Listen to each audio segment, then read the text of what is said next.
कल परसों की ये एक बेसिकली बात थी कि उन्होंने कहा जी कि पार्टी के अंदर बड़े मसले मसाइल हो रहे हैं, काफ़ी चीज़ें जो हैं वो हमने देखा हुई। नियाज़ुल्लाह नियाज़ी साहब की चीफ जस्टिस ऑफ पाकिस्तान से एक तलखी सी होगी, उसके बाद उन्होंने प्रेस कॉन्फ्रेंस कर दी, उन्होंने कहा बेंच तब्दील कर दें। पीटीआई के कुछ क्वार्टर्स हैं वो कहते हैं जी कि उन्होंने जी हरकत करके हमारा केस जो है वीक किया है, ये वो इलेक्शन ट्राइब्यूनल्स वाला केस है। उसके अलावा बाकी जो एक ब्लॉक है पीटीआई का वो कहते हैं नहीं उन्होंने ठीक किया है, काजी फरीद साहब हमारे खिलाफ हैं, एंड बहुत सारी दीगर ऐसी बातें हुई। तो खान साहब ने कहा यार तुझे सारे इत्थे ही आ जाओ, हम बैठ के बात कर लेते हैं।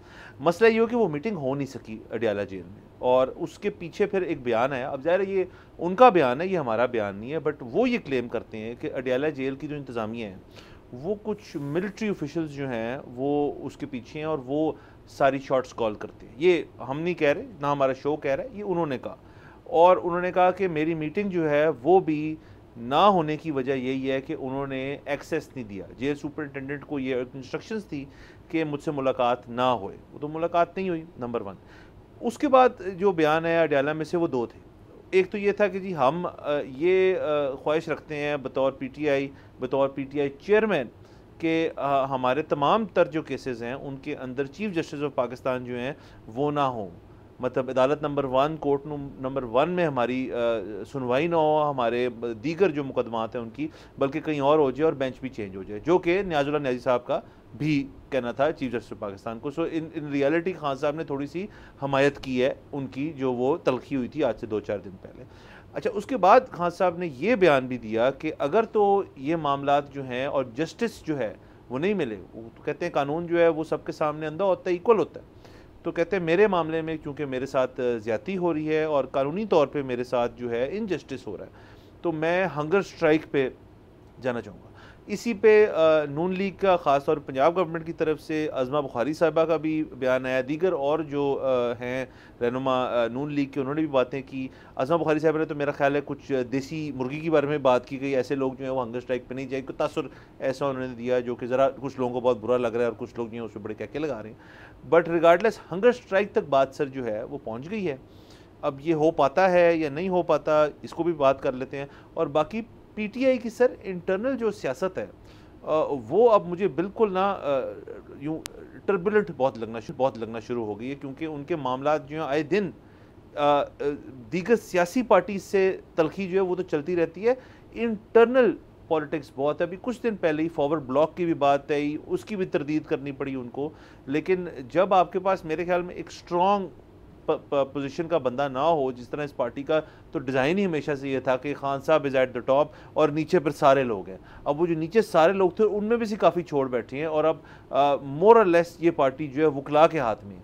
तो आगे क्या होने को जाएगा, ज़रा इस पर बात कर लेते हैं। बिल्कुल सर, देखिए जो भी पार्टी पाकिस्तान में पावर से बाहर होती है, ख़ास तौर पे अगर वो ज़ेर अताब भी हो, तो वो आपको हमेशा उसकी सिचुएशन दिगर गूँ ही नज़र आती है, टर्बुलेंस नज़र आती है। अच्छा, उस टर्बुलेंस की भी एक ही वजह होती है हमेशा से, और वो वजह ये होती है कि उसमें एक विंग होता है पार्टी का जो मशवरा देता है कि हमें यहाँ पे मुज़ाहमत की सियासत करनी चाहिए, और एक विंग होता है जो कि मशवरा देता है कि हमें यहाँ पे मुफाहमत की करनी चाहिए सियासत।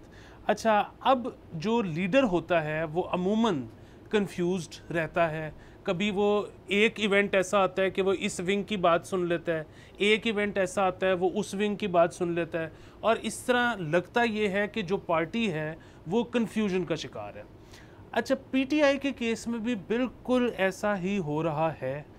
फ़र्क सिर्फ एक है, और वो फ़र्क ये है कि क्योंकि उनके जो चेयरमैन हैं वो जेल में हैं, तो अवाम जो भी सुनना चाहते हैं, जो अवाम के ख्याल में या उनके पार्टी सपोर्टर्स के ख्याल में ठीक बात है, वो हो ना हो ये एक अलग इशू है।